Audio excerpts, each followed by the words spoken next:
लिए आज इस वीडियो में हम कामदा एकादशी की कथा लेकर आए हैं।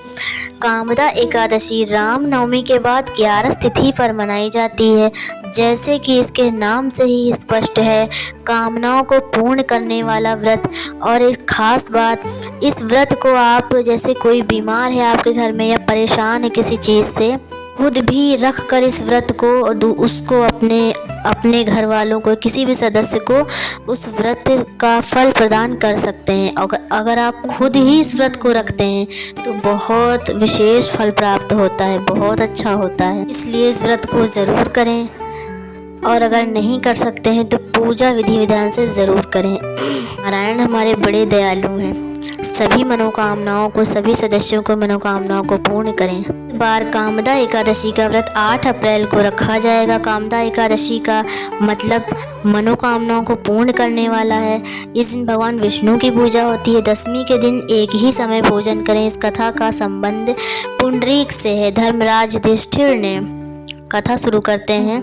धर्मराज युधिष्ठिर ने भगवान कृष्ण से प्रार्थना की कि हे महाराज, अब मेरी इच्छा चैत्र मास की शुक्ल पक्ष की एकादशी के नाम सुनने की है, उसकी पूजा विधि के बारे में जानने की है। तब भगवान श्री कृष्ण ने कहा, हे राजन, यही प्रश्न एक बार दिलीप महाराज ने महर्षि वशिष्ठ जी से किया था, वही मैं आपको सुनाता हूँ।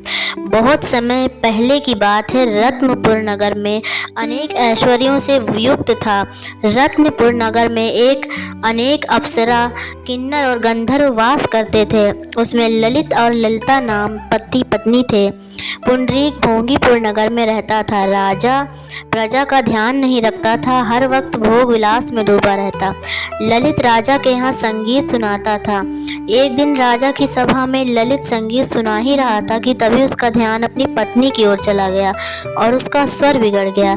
इसे देखकर राजा पुंडरीक का क्रोध 7वें आसमान पर पहुंच गया।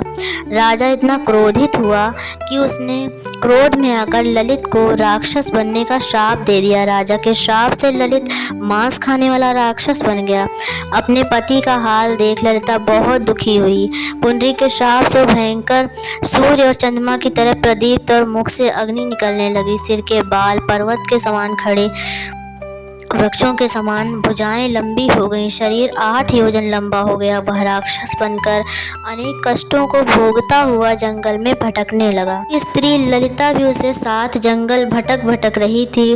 वह एक दिन विंध्याचल पर्वत पहुंची, जहां उसे श्रृंगी ऋषि मिले। उन्होंने राजा से उसका हाल पूछा। तब ललिता ने कहा कि मेरा नाम ललिता है और राजा पुंडरीक के श्राप से मेरा पति विशाल का राक्षस बन गया है। महाराज, कृपा करके इसका उद्धार करने का उपाय बताएं। ऋषि बोले, गंधर्व कन्या, अब कामदा एकादशी आने वाली है। अगर तू कामदा एकादशी का व्रत करके उसका पुण्य अपने पति को दे दे, राजा का श्राप शांत हो जाएगा और तेरा पति ठीक हो जाएगा।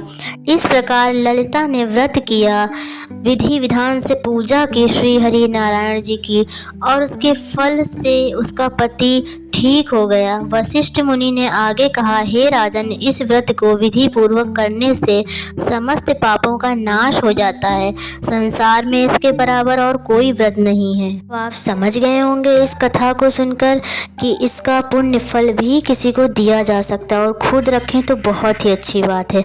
अगर कथा अच्छी लगती हो हमारी, तो हमारी वीडियो को प्लीज़ लाइक करें, और अगर चैनल पर नए हैं तो सब्सक्राइब करें। हमारे चैनल हमें हमारे सभी सदस्यों के साथ सदस्यता जोड़ें।